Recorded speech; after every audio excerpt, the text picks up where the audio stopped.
Hello, Sugar River, and welcome to our virtual wellness fair as we embark on our year of living well. This is the 8th video, the last in the series, that we release on Wednesdays with a new guest discussing one of the 8 dimensions of the Living Compass Wellness Program. Our guest today is Dr. Marsha Vaughn, and we are discussing the topic of heart relationships. As a reminder, stay to the end for your clue in the crossword puzzle game as part of the Wellness Fair. Again, this is our last week of the Wellness Fair, so make sure you read and watch to collect all the clues. We have more prizes to give away, including more books, art, and other prizes. On to the interview. Enjoy.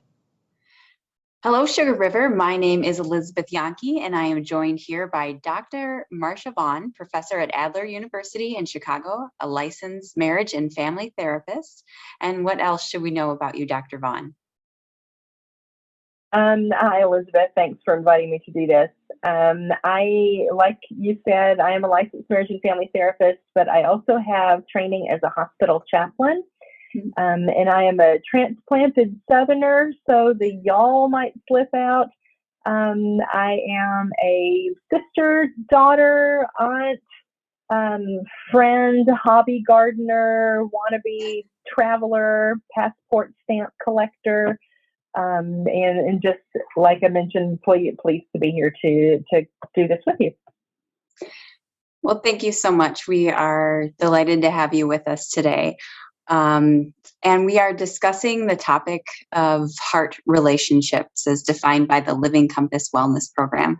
And it says that this is the ability to create and maintain healthy, life-giving connections with others. This is a very full topic. We're not going to cover everything we'd like to in this short interview today, but let's start with the topic of authenticity. How important is it for us as humans, and why is it important to have transparent and authentic relationships in our lives? Yeah, that's a great question. I think the idea of authenticity, either personal authenticity or an authentic relationship, has become more popular in the last couple of years because of a TED Talk by Brené Brown. So that's the name that's usually associated with this. But I think transparency and authenticity gets misused, that we think we are true to ourselves without considering the impact that we have on people who are close to us. So for me, authenticity means that you know yourself, you know your needs, you know your desires, you know your wants, you know your beliefs, and yet you can communicate those in a way that also honors and respects people close to you. So we all deserve to have our needs met, but yet there is also somebody on the other end of that relationship as well who has the same has the same wants and needs and desires. Yeah.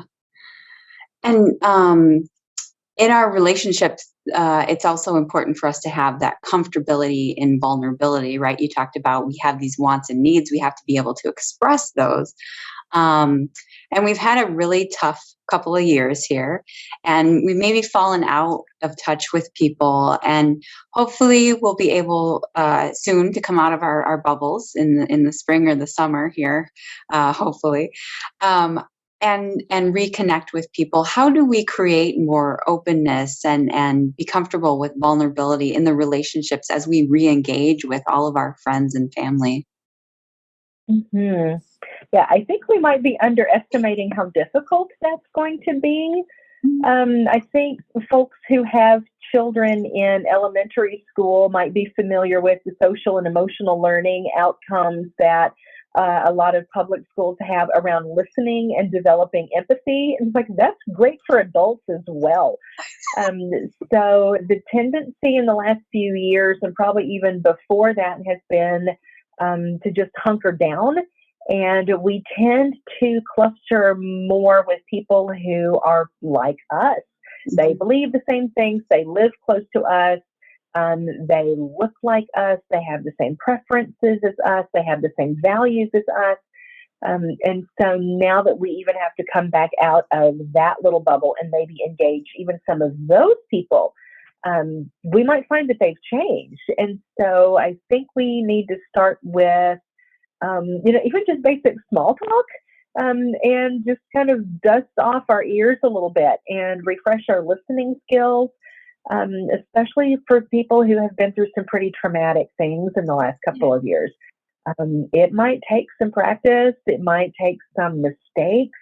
So I think a lot of listening, a lot of empathy, and a lot of patience, and we will get back. Yeah. Yes, we will get back there. Inevitably in relationships, we get hurt. Sometimes by people we love the most. And do you have any advice for us as we work through feelings of hurt and try to forgive maybe a family member or a friend for a past hurt? Mm-hmm. Yeah, I think my first piece of advice on that is just take a breath. Take a deep breath and acknowledge the hurt. I know some families and some couples have a code word whenever somebody crosses a line or says something hurtful, either intentionally or not.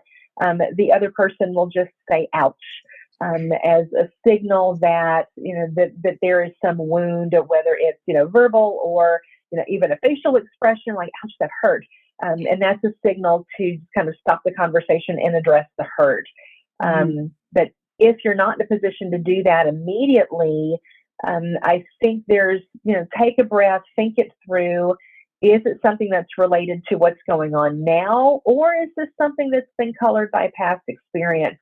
Is this a button that's getting pushed because of something that happened before that previous relationship? Maybe there's a pattern. Maybe it's something that happened when you were growing up. Maybe it's tapping into some, really deep wounds that might need to be addressed in therapy, might need to be processed in a different context. But I think the first step is acknowledging it. That goes back to being authentic. We all have wants and needs and desires, but we also have our own wounds and scars that we're carrying into relationships as well. And sometimes the people we love don't know that they're hurting us. They don't know that they are, crossing a line. And so that's part of building trust even, is to say, this is what happened to me. This is how I interpret that behavior. And this is how I respond. This is how I feel whenever this happens. And what if we are the one who's created that hurt? Where can we start? Is there any general advice for how we begin to heal that relationship? Mm-hmm. Yeah, it's going to sound a little bit cliche, but apologize.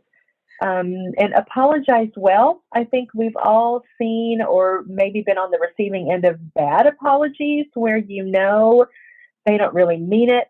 They're just sorry they got caught. They're not really repentant, or they're not really sorry for what they actually did. So a good apology usually has three things. It has an acknowledgement of what you did.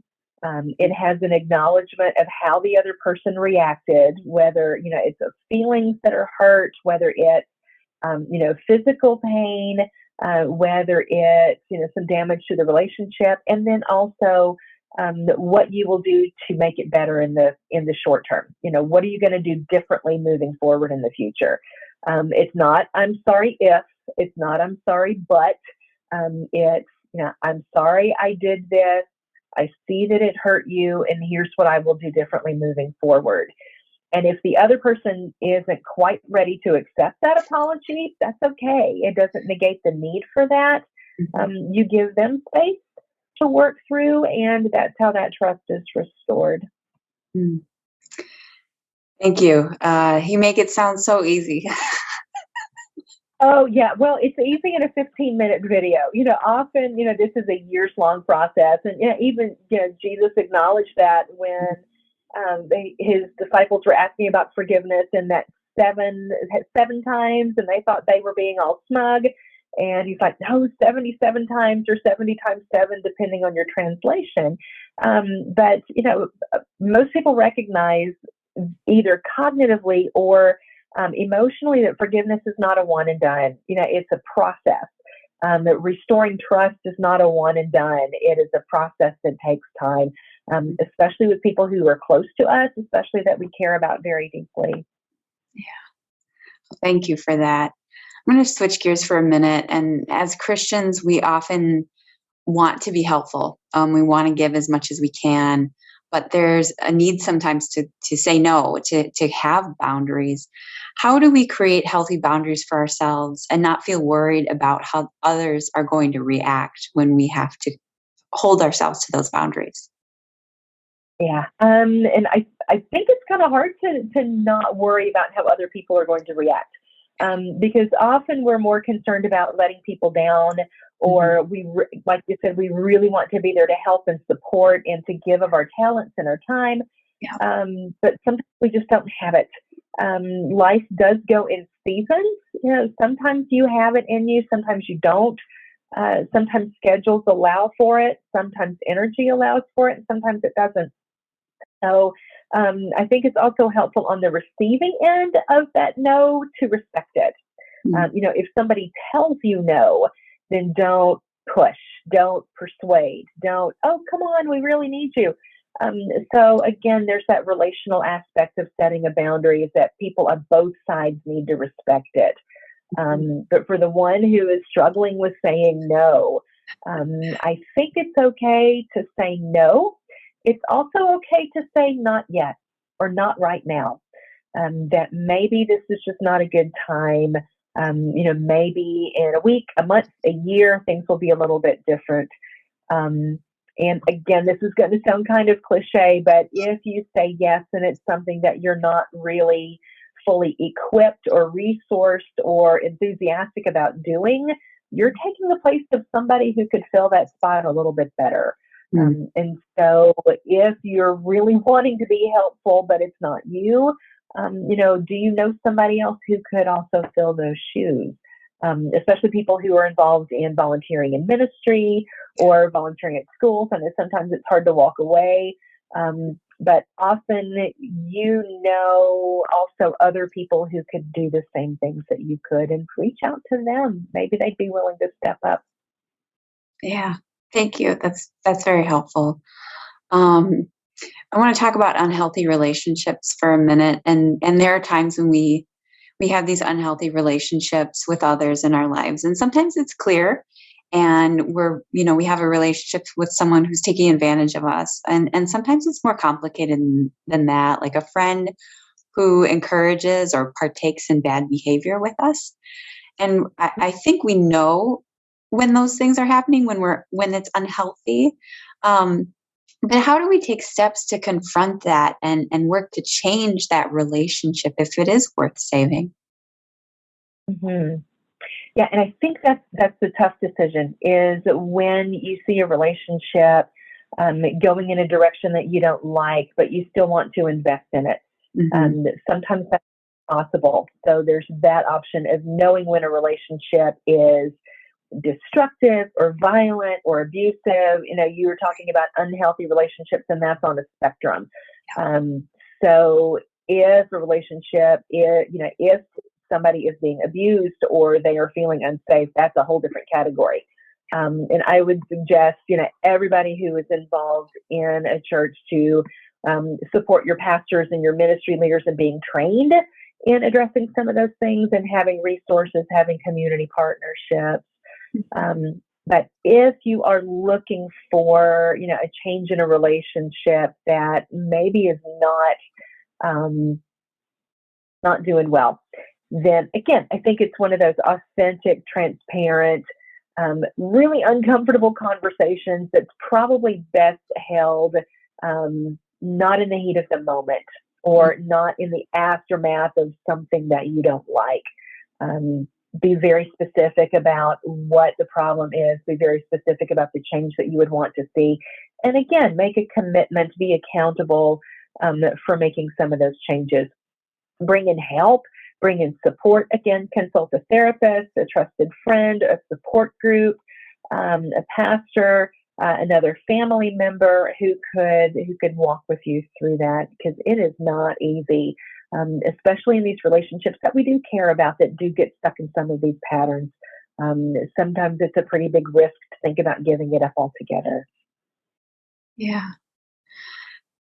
Like I said at the beginning here, there is so much to talk about in this topic. And I wish we might have to do this again, because I wish we could. There's so much good stuff. And I want to thank you so much, Dr. Vaughn, for sharing your time and talents with us. It has been a true pleasure. Any last words of wisdom on heart relationships before we leave here? Again, it's summing up like this gigantic ball of information into a couple of sentences. I would say kind of resist the tendency to think that working on yourself is selfish, because we do exist in this context of relationships, in this web of relationships. Whenever you yourself work on your own health, physical health, mental health, emotional health, spiritual health, that's going to impact everybody around you. And so one of the things that's come up even before COVID is that loneliness is an epidemic in the United States. That the majority of people say they either have one close friend or they have none. And I think COVID has kind of blown that up a little bit with our restricted movement and connection. So I guess my last piece of advice is, yes, work on your family relationships and your marriages, and also get those friendships back. Reach out to people. Hey, I was thinking about you, and that will go a long way, I think. Yeah. Well, thank you again for your time, and I've really had a pleasure talking with you tonight. Thank you. Thank you. A big thank you to Dr. Marsha Vaughn for her time and words on heart emotions. What a blessing to have her part of this wellness fair. It is time for the crossword puzzle clue, and our clue today is 14 across. Again, 14 across. Vital to a well and renewed soul, activity that returns vitality and health.